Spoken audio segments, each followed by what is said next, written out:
tugiye kumva inkuru y'umugabo witabye Imana ubwo yari arimo arasambana n'umukobwa. Bari bari mu gikorwa rwose bishimye bose bizihiwe, nuko umugabo ubwo yari arimo ararongora biza kurangira aguye mu maguru y'uwo mukobwa. Dore ukuntu byatangiye. Ahari mu masaha ya mu gitondo, ahagana saa 2 za mu gitondo, uwo mukobwa yari aryamye mu nzu, aryamye ku buriri, nuko fone yarasonye, yari iri aho ku ruhande. Arebye muri telefone abona ni nimero yanditseho John, nuko aritaba. Sheri, bite se? Umugabo ati, iminsi myinshi mugore nkunda. Umukobwa ati, none se wavuye mu mahanga ryari ko mperuka uri mu mahanga? Umugabo ati, reka nta nubwo ndanagera mu rugo, gusa madamu arabizi ko ndaza gutaha uyu munsi, ariko ndagukumbuye mana yanjye, ndagukumbuye ku buryo ni wowe muntu wa mbere nshaka kubanza kubona mbere y'uko ngera mu rugo. Byakunda se ko tuza kubonana mu mugoroba nka saa 12 karibwo ndaba ngeze ku kibuga cy'indege, ndetse kandi nakuzaniye n'akagift. Uwo mwanya uwo mukobwa barabyutse, wow, mbega ibintu byiza, wanzaniye gift? Ubuse wanzaniye iki Sheri? Ariko mana sha, bajyaga bavuga ngo abagabo bubatse batanga keya, nkabihakana, ariko ni ukuri kw'Imana, abagabo bubatse batanga keya cyane kurusha abasore. Abasore baba ari ingona bagigira. Shamana Sheri, urakoze cyane. Nuko umugabo nawe araseka arangije aramubwira ati, Sheri wanjye, njyewe ngomba kugutetesha kuko nanjye iyo turi kumwe urantetesha, ntacyo utankorera. Uzi ko kubera ukuntu umpakeya neza nsigaye ngukumbura no kurusha umugore wanjye. Ibaze yuko ndi kumva yuko ari wowe muntu ngomba kubanza kurongora. Njyewe iri joro umugore ntabwo ndi bumuhe, ningera mu rugo ndahita mubwira yuko naniwe. Barasetse rwose, ubona yuko ari abantu, ni ibintu basanzwe bakora, basanzwe basambana. Gusa uyu mugabo yitwa John, arubatse. Uyu mukobwa yitwa Linda, ni umukobwa usanzwe nyine uba muri geto mu buzima bwa gikobwa. Nuko Linda yahise amubwira ati, Sheri rero ni karibu iwanjye, urabizi iwanjye uhora wisanga, ahubwo senze kugutekera iki Sheri? Umugabo ati, sha Sheri, oya ntuteke, wowe unyogereze ibintu byanjye gusa, ubitegure nsange byogoshe neza kwa kundi uzi nkunda. Ibyo biryo byo ndarya mu rugo, madamu noneho yanyica ngire kutamurongora sindye n'ibiryo bye. Oya, ibyo ntabwo byaba ari byo, wowe ibiryo byanjye uri bumpe urabizi, wowe ubintegurire gusa nsange bimeze neza. Usha umva, singera utankugezeho. Saa 12 ndaba ngeze ku kibuga cy'indege, ubu kano kanya nibwo tugiye kwinjira, indege igiye guhaguruka. Kandi ndagukunda Sheri, nubona gift nakuzaniye uraza kwishima cyane. Linda yarishimye, arangije aramubwira ati, ni karibu Sheri wanjye, nubwo ntunguye ariko nta kibazo, barakubye. Linda uwo mwanya ahita yiterera hejuru. Oh my God, mbega ibintu byiza we, uyu mugabo ni umwana mwiza. Si ubwo wiyanzaniye ikira, ubwo wiyanzaniye iki koko? Mbega umugingo unyicishije amatsiko. Use ni ikira, ni isaha se, ni shanete se, ni inkweto se, ni iki? Ako ntari icyanzanira cyose pfa kuba kitavuye mu mafaranga yanjye. Ahubwo reka mbyuke. Uwo mwanya umukobwa yahise abyuka n'imihindo myinshi. Uwo mwanya ahita akubitamo agapantaro, akubitamo agapira, agenda yirukanka. Nta kindi cyari kimwirukankanyije, yari agiye kubanza kujya muri salo kugira ngo uyu mugabo naza gutaha ahasange asa neza. Nuko ubwo yaravuye muri salo, ikintu cya mbere yahise atangira gukora, yahereye ku masuku vuba vuba nk'umuntu witeguye umushyitsi. Aragenda arasasa muri tuwarete, arakurupa ahantu hose, inzu, intebe, akora amasuku. Mu by'ukuri yakoze isuku ku buryo wagira ngo ni nk'umuntu w'imena cyane wari ugiye kuza kumusura. Ibyo byose birangiye, noneho niwe wari usigaje kujya kwiyitaho. Yaragiye ahagarara muri miruwari arireba, azamura amaboko, yari yambaye ubusa buri azamura amaboko areba mu kwaha, abona harimo uducakwaha dukeya. Nuko arasutama yireba mu myanya y'ibanga, haba gutereka amazi njya kucyogosha, dore uyu mugabo uje agikunda iyo cyogoshe. Nuko umukobwa azana akantu k'akamakasi ndetse azana na jirete, atangira kwikorera amasuku yireba mu kirahure kiri mu cyumba cye kuri garderobe. Nuko ariyogosha mu kwaha, yiyogosha mu myanya y'ibanga, ewana aracyogosha ku buryo yagitinzeho pe. Yewe n'inyuma hari utuntu bita ngo ni inzonyo, natwo aratwogosha atumaramo. Ibyo birangiye, yaragiye arateka ararya, dore ko biriya bintu ngo bisaba imbaraga nyinshi. Ibyo byose birangiye, ahita agenda araryama, fone ayishyiramo siransiye, ashyiramo sonore kugira ngo uwo mugabo namuhamagara ntaze kumubura. Nuko uwo mukobwa ubwo yari yasinzira, yagiye kumva yumva telefone irasonnye, yashidukiye hejuru cyane mu kureba telefone, abona ni 12:45, ahita yitaba. uwo mwanya wa mugabo aramubwira ati, sheri, ko umaze kuguhamagara inshuro zigera kuri 3 utitaba, byakugendekeye bite? Umukobwa ati, umbabarire sheri, nari naryamye, unyihanganire ni ukuri. Umugabo ati, ngaho ngwino ufungure gate ninjire, ndi hano hanze. Ati, wahageze se? Ati, cyane rwose. Ati, reka nze ngukingurire.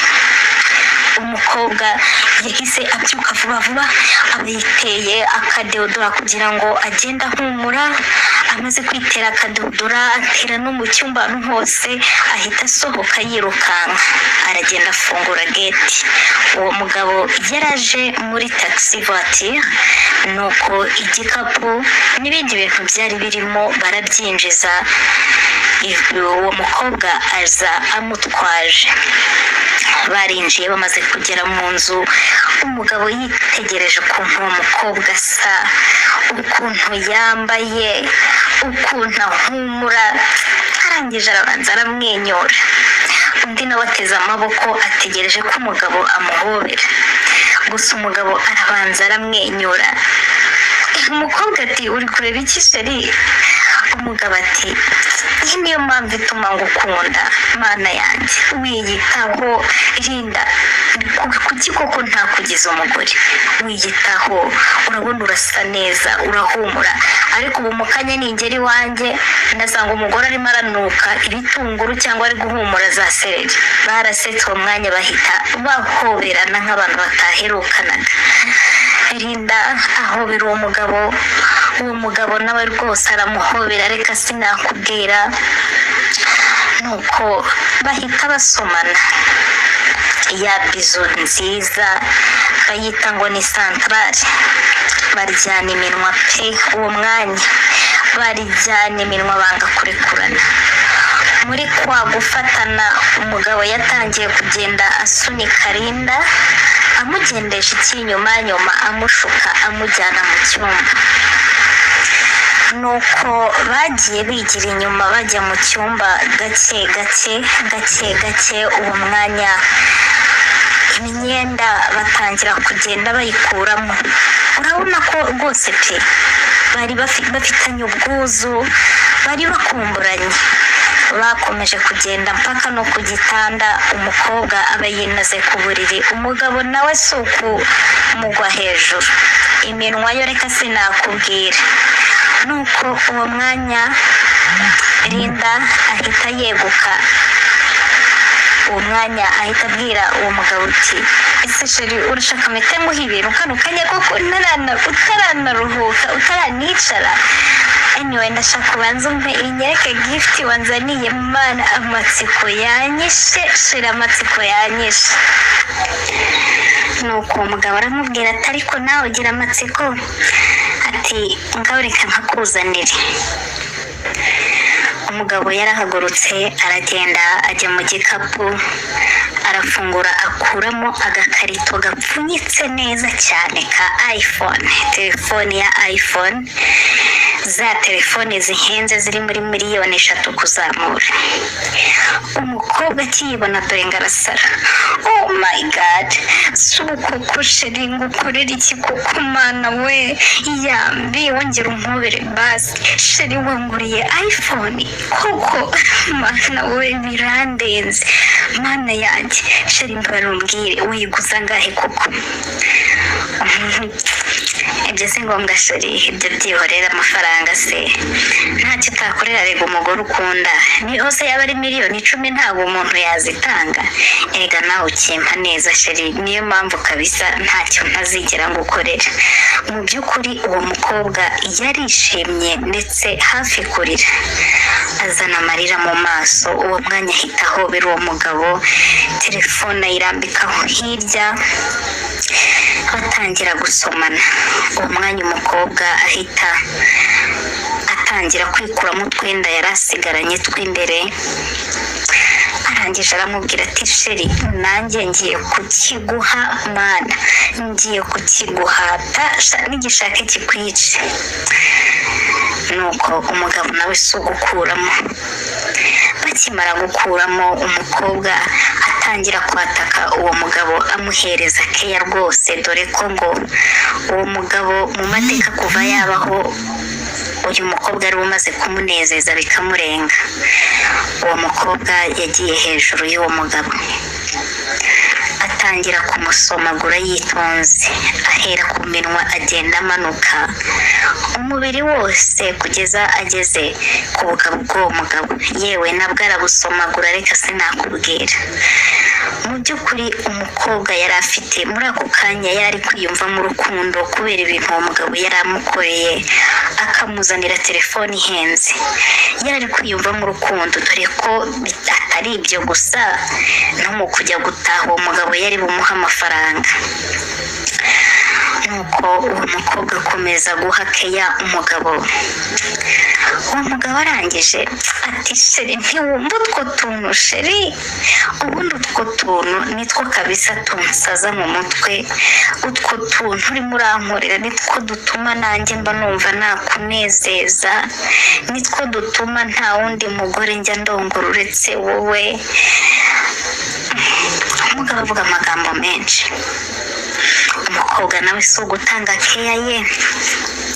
Nuko nyuma y'iminota mikeya uwo mugabo ahita ajya hejuru y'umukobwa, batangira gukora ibyo bakora. Gusa cyari igikorwa ubona kiri mu rukundo, ntabwo wamenya ko ari umukobwa uri aho wihabara. Uburyo babikoramo, uburyo basomanamo, uburyo bakominikanamo barimo barakora icyo gikorwa, urabona ko hagati yabo harimo urukundo. Kandi mu by'ukuri uyu ngo ni umugabo wubatse, ariko mbere y'uko ataha abanje kujya kwirongorera ihabara, kandi abizi neza ko umugore ahari nawe amutegereje ndetse amukumbuye cyane. Bakoze igikorwa rwose, ituru ya mbere mu minota 30 yari irangiye. Nuko baganiramo iminota mikeya, hashize indi minota nka 30 biryamiye ku buriri baterana imitoma, babwirana utugambo twiza tw'urukundo two kubeshyabeshya umugabo. Telefone ye yarasonnye, arebye abona n'umugore we umuhamagaye, ahita abwira rya habara rye ati ni madamu mukuru rero ugiye guceceka mbanze muvugisha. Umukobwa ati yego rwose nta kibazo. Yaramwitabye, umugore nta kindi yarimo aramubaza uti urahagera ryari ko twari duhishije ndetse tunagukumbuye cyane. Umugabo ati mu isaha imwe ndaba mbagezeho twenda kugera kuri airport. Umugore ati nta kibazo mugabo mwiza kandi rwose ndagukumbuye cyane. Yarakubye, umugabo ahita abwira Linda ati noneho nuko umugabo ahita abwira Linda ati ahubwo nyihera kandi kamwe nyongera kandi kamwe mbone gutaha rwose kuko nta gahunda mfite iri joro yo kurongora umugore wanjye, reka ndumva nta n'ifemba mufitiye rwose, ahubwo nyongera kandi kamwe dore wowe sinjya muhaga ubona mu gitondo buracya numva nagaruka. Barasetse uwo mwanya batangira gutegurana rwose ngo biyongeze agaturu ka kabiri. Ntibyatinze baragakoze, gusa ituru ya kabiri yaratinze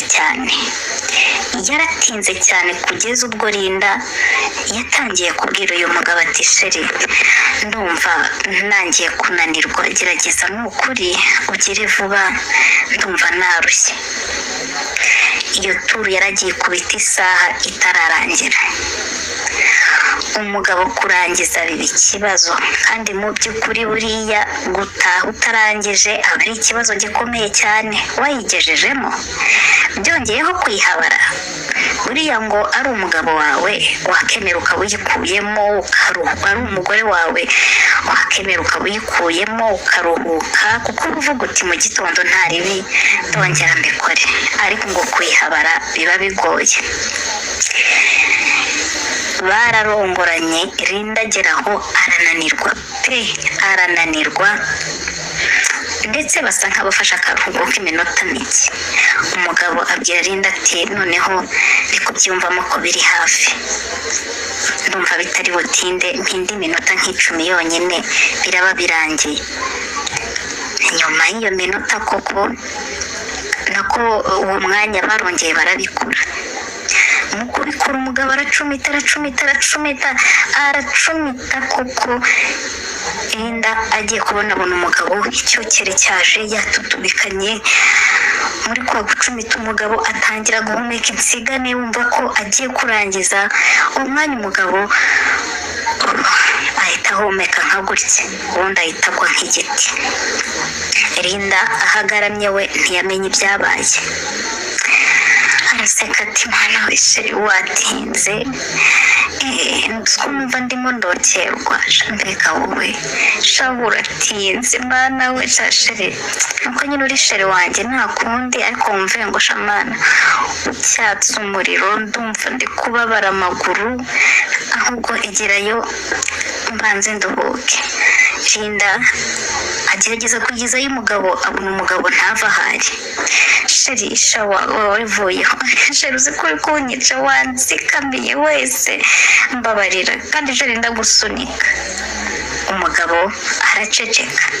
Linda we ntiyamenye ibyabaye, ntazi yuko umugabo yarangije n'ubuzima burangiye. Linda mu by'ukuri yari ari kuvunika kuko uyu mugabo wese yari yamubarayeho, kandi ngo umupfu araremera. Linda uwo mwanya yaramusunitse azi ko ari burage, yumvaga yuko arimo aramukinisha, niko guhita amusunika. Umugabo uko yakagiye arenga igitanda no hasi ngo pi. Linda ubwo buramwica. Sheri wari usinziriye? Arebye umugabo ntahumeka. Umugabo arakanuye, mu gukanura ntahumbya ntahindukiza amaso, yabaye nk'uwagagaye. Rinda ubwoba bwaramwishe, ayoberwa ibibaye, azana umwenda arahungiza, azana amazi asuka kuri uwo mugabo, abona ntacyo bitanga. Biramucanga, bimaze kumucanga, ubwo telefone y'umugore ni kuri gusona aho ngaho hafi, bimaze kumucanga yahamagaye inshuti ye y'umukobwa iza kumureba. Mu by'ukuri babonye umugabo byarangiye, ku mwanya baramwambitse, bamaze kumwambika nta kindi cyagombaga kubaho kwari uguhamagara polisi bakayibwiza ukuri uko byagenze. Iyo nshuti ye yabwiye Linda ati nuramuka uhunze biraba bibi kurushaho, uyu mugabo nibapima barabibona ko yarongoye, ahubwo ukoze kosa kumusunika umukubita hasi.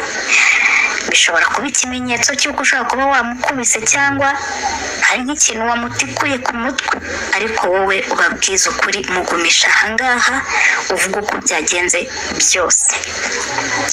Bahamagaye polisi izana na ambulance. Nk'uko hagera rwose barabirebye babona ntacyo barenzaho, byarangiye yaba Linda bamutwaye ndetse n'uyu mugabo bamutwaye muri bya bishashi batwaramo imirambo. Nuko nyuma y'iminsi urubanza ruratangira, umugore mukuru amenya ibyabaye. Yari inkuru iteye agahinda kumva umugabo nk'uyu wiyubashye yaratashyeho kugira ngo agere mu rugo akabanza agaca kwihabara. Burya koko iminsi y'igisambo ibibaze, ibyabaye kuri Linda